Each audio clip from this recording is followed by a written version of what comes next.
I'm probably doing all of this in a bit of the wrong order. After painting the camouflage pattern onto the superstructure, I moved on to preparing all the various fixtures that go on the deck. That's something that, for continuity reasons, I probably should have done after what I'm going to do in this video, which is to paint the camouflage pattern onto the main and secondary armament.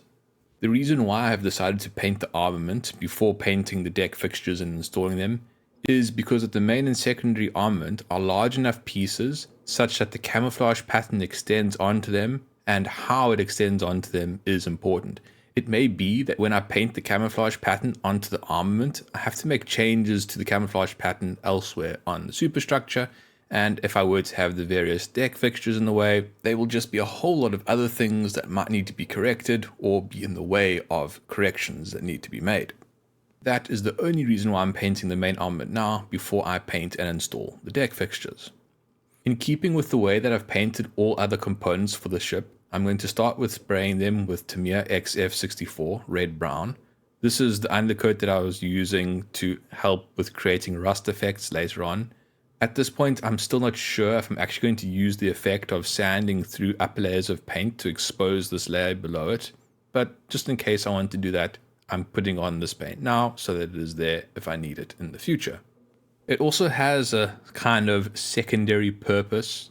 The light grey Mr. Surfacer that I use actually has a very similar color to the light grey in the camouflage pattern for the ship. So by spraying everything with this XF64, so when I do paint the light grey, it helps me ensure that I get proper coverage of the paint over the entire component. Despite those reasons, the reality is that this is an entirely optional and quite likely pointless step. After leaving Tamiya XF64 to dry for a few hours, it's ready to be sprayed with its first color coat, Mr. Color number 308. This paint is a lacquer paint that I've been thinning with Mr. Rapid thinners. This paint really likes to be thinned. Being very thin, you do have to put it on in layers, which is the correct way to airbrush anyway. But also being thin means that it isn't going to clog up any details, they're all going to remain nice and crisp. Despite the paint being very thin, there aren't any problems with coverage, and before long all the components are sprayed in their first color coat. All the components are then set aside to dry for around a day. This paint will dry to the touch very quickly, but I am going to be applying masking tape to it, so I do want to ensure that it is properly cured. While that is going, I can at least start preparing the masks. To prepare the masks, I use the same process as I use for masking the rest of the superstructure and the hull. I cut sections of masking tape and apply it on top of a painting guide that I've enlarged to 1:1 scale with the model. Once the tape is correctly positioned on the masking guide, I place it on a piece of acrylic and backlight it so that I can trace the pattern through onto the masking tape. Unfortunately, that is difficult for me to film, so you just have to imagine it. Once the tracing is complete, the masking tape is removed from the painting guide and placed onto a cutting mat, where it is then cut out with a hobby knife. Roughly a day later, once the paint on the components has fully cured, the masks are removed from the cutting mat and transferred onto the components. As you will well know by now, is an iterative process. Sometimes I don't get the mask in the correct shape the first time round, so when I apply it to the model, I might be upset with it and then remove it and cut out a new mask and try again.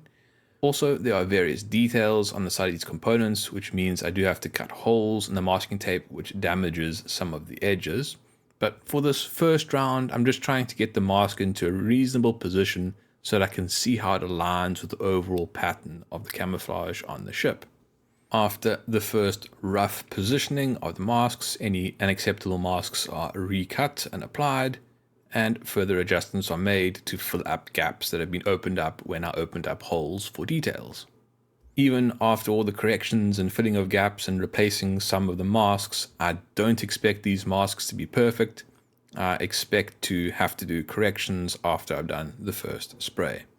But at some point you just have to take the plunge and hope that it's good enough.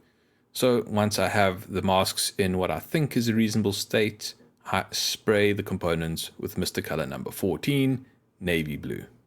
As with the light grey paint, this navy blue paint is also heavily thinned. The very thin paint dries to the touch very quickly, So by the time I've finished painting all of the components, the first of the components are fully touch dry. So the masking tape can be removed. As I suspected, there are multiple issues with the pattern. That is kind of unavoidable. These components are a bit awkwardly shaped to nicely mask for painting in this way.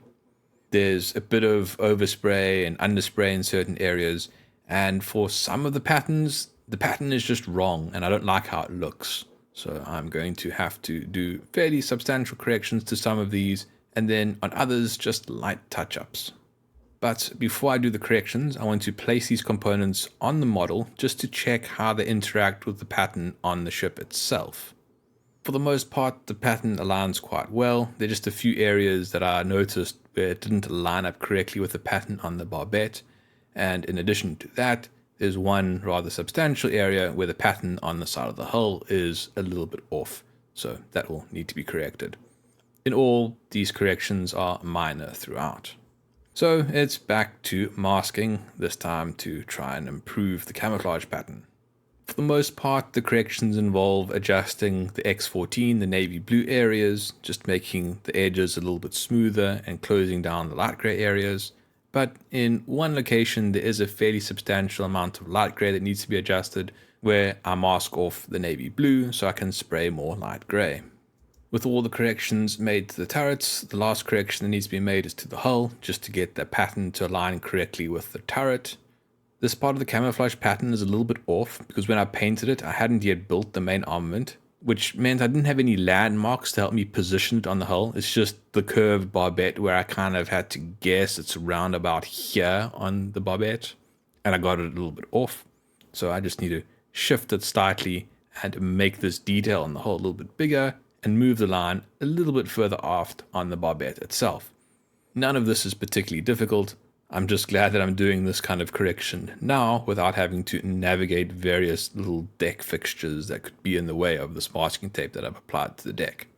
Anyway, with that correction, I'm now happy with the state of the camouflage pattern on the superstructure, the hull, and the main armament, and how they will interact with each other.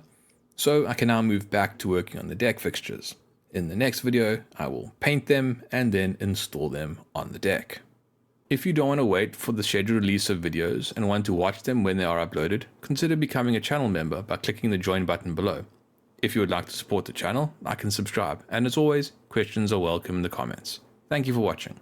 Cheers.